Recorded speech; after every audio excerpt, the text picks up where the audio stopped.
So in this episode of Quick Tip Tuesday, I want to talk about not getting new customers, but retaining your customers from last year. So everybody wants to talk about getting new customers, growing your client list, all that type of stuff. But to me, this is one of the most important things that you can do, is to keep the customers that you already have.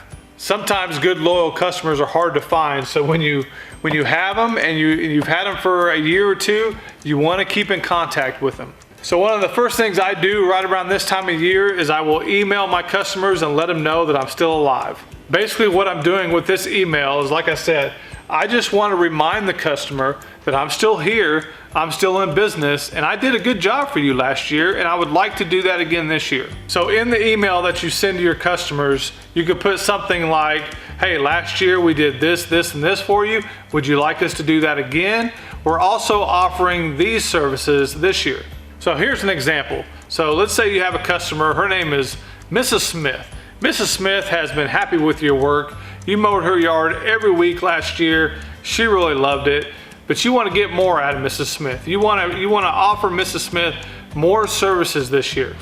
So one thing you might do is you might shoot Mrs. Smith an email and just explain to her that, hey, last year we did this, this, and this for you. I would like to continue doing that for you, but here's a list of some new services that we can also provide for you.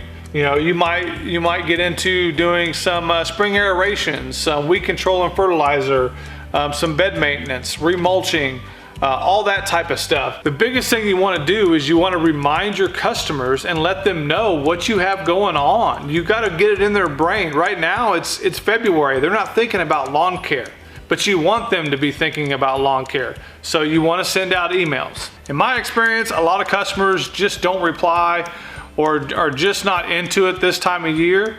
So you want to follow up with a phone call. So follow up with a phone call. Just get in touch with them somehow. So like I said, this is just what I do. This is just kind of the process that I go. First, I'm going to send out an email. If I don't get in contact with the customer, then I'm going to call them.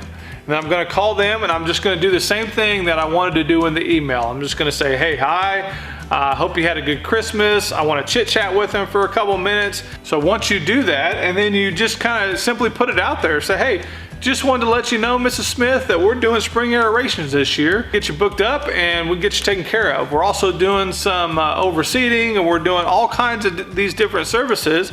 Just wanted to let you know in case you might be interested. You would be surprised how far that goes. This kind of goes back to the video I did just last week about being a salesperson. This is all about being a salesperson. You have to sell your services. And like I also said in that video, I'm learning as well. So if you guys see anything here that I could be changing or something that has worked for you guys, put it in the comments below. We can all go back and check that out, and we can all help each other. So since this is Quick Tip Tuesday, we are keeping this video short. Just wanted to kind of give you guys something to think about. And like I said, if you guys have any tips on how you guys go about retaining your customers from the year before, please leave a comment below so we can all check it out. And thank you guys for watching Quick Tip Tuesday. We'll see you guys next time.